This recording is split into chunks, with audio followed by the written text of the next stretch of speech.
बिस्मिल्लाहिर्रहमानिर्रहीम। हिंदू मुस्लिम यूनाइटर YouTube channel में आपका स्वागत है। आज भारत देश में एक नया क़ानून बनाने के लिए कोशिश की जा रही है, जिसको जनसंख्या नियंत्रण क़ानून कहा जाता है, पॉपुलेशन कंट्रोल। तो मैं आपको ये बात बताना चाहता हूँ कि ये जनसंख्या नियंत्रण क़ानून ये इस्लाम धर्म के विरुद्ध है ही और ईसाई धर्म के विरुद्ध है, लेकिन ये हिंदू धर्म के विरुद्ध भी है। जनसंख्या नियंत्रण क़ानून हिंदू धर्म के विरुद्ध है।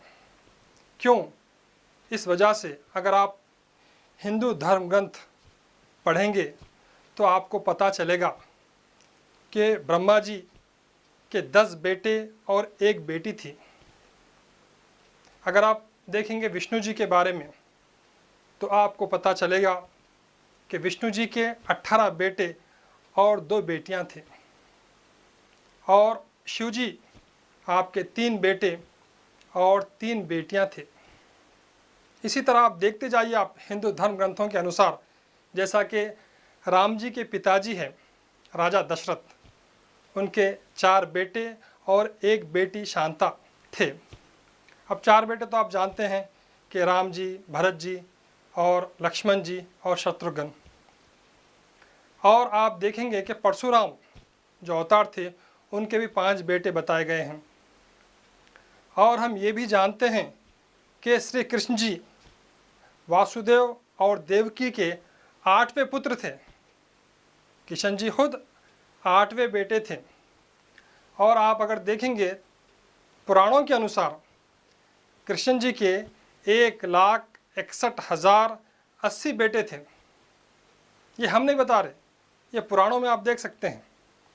तो इसी तरह अगर आप महाभारत देखेंगे तो महाभारत के अनुसार धृतराष्ट्र और गांधारी, इनके 100 बेटे और 1 बेटी दुशाला थे।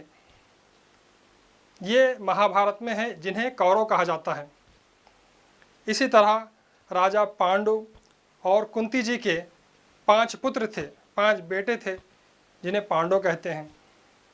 और इन 5 पांडवों के एक भाई जो सूर्यपुत्र कहा जाता है, जिनको कर्ण कहा जाता है, तो कर्ण के भी 11 बेटे थे।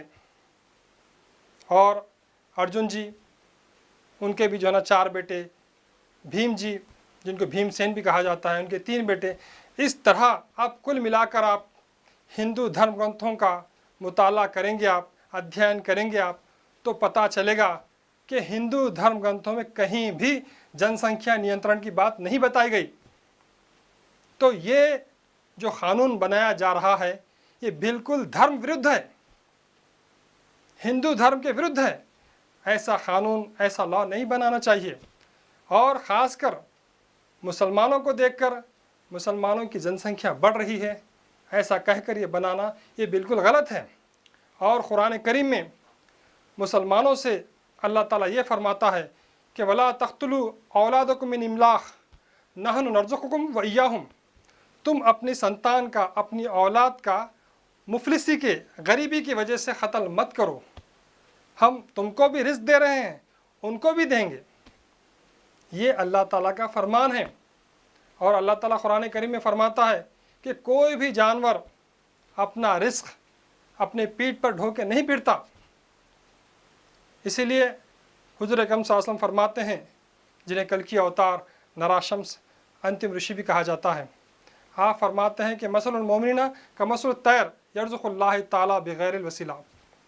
मोमिन की मिसाल परिंदे के जैसी है, और परमात्मा, परमेश्वर अल्लाह, उसको बग़ैर वसीले के रिज़्क़ देता है।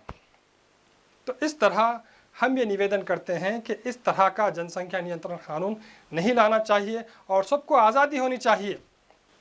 अंत में मैं परमात्मा, परमेश्वर अल्लाह से प्रार्थना करता हूँ कि इस भारत देश को परमात्मा स्वर्ग समान बना दे। न केवल भारत देश को, बल्कि विश्व के अंदर शांति स्थापित कर दे। व आखिर दावाना अल्हम्दुलिल्लाह रब्बिल आलमीन।